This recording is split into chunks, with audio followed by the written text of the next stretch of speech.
peristiwa hidup yang sedang saya alami saat ini. Kepada mereka yang dengan sengaja merekayasa kasus ini, turut serta memaksakan kasus ini, dan turut serta mensolimi dan mengkriminalisasi saya sudah mendoakan mereka dan telah memaafkan mereka. Saya hanya bisa meminta kepada Tuhan yang Maha Kuasa untuk mengampuni mereka yang bersalah kepada kami.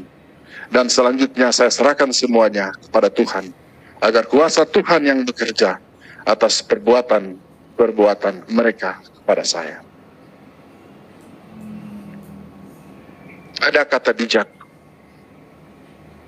Dirimu bisa bersembunyi dari kesalahan yang kamu perbuat, namun tidak dengan penyesalanmu. Kamu bisa saja bermain dengan dramamu, tapi tidak dengan karmamu. Siapa yang menggali lubang, maka siap harus jatuh ke dalamnya. Ingat, karma itu ada. Para jaksa penuntut umum, terima kasih atas dakwaan dan tuntutan ini. Sebagai orang tua, senior birokrat, juga sebagai kepala daerah, saya berpesan, bekerjalah dengan baik yang masih muda-muda. Hukum jangan digunakan untuk alat kepentingan politik atau kepentingan kelompok ataupun karena kasus-kasus pesanan. Masalah yang saya hadapi jangan lagi terjadi pada orang lain yang tidak bersalah.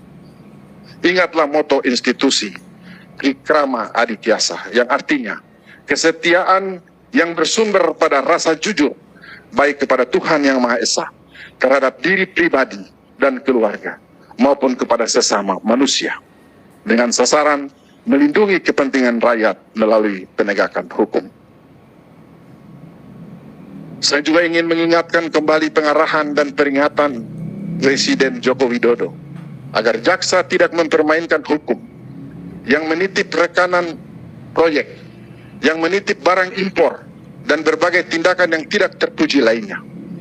Kerugian negara itu harus konkret, tidak mengada-ngada, tidak diekspos ke media secara berlebihan sebelum dilakukan sidang dan penuntutan.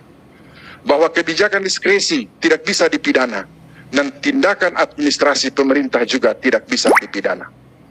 Seluruh masyarakat Mimika tahu, dan semua orang yang menonton siaran langsung persidangan ini dapat menilai bahwa dakwaan dan tuntutan yang disampaikan oleh jaksa penuntut umum terhadap saya adalah sebuah pensuliman karena titipan dan dari kelompok-kelompok tertentu. Padahal dalam fakta persidangan tidak terbukti.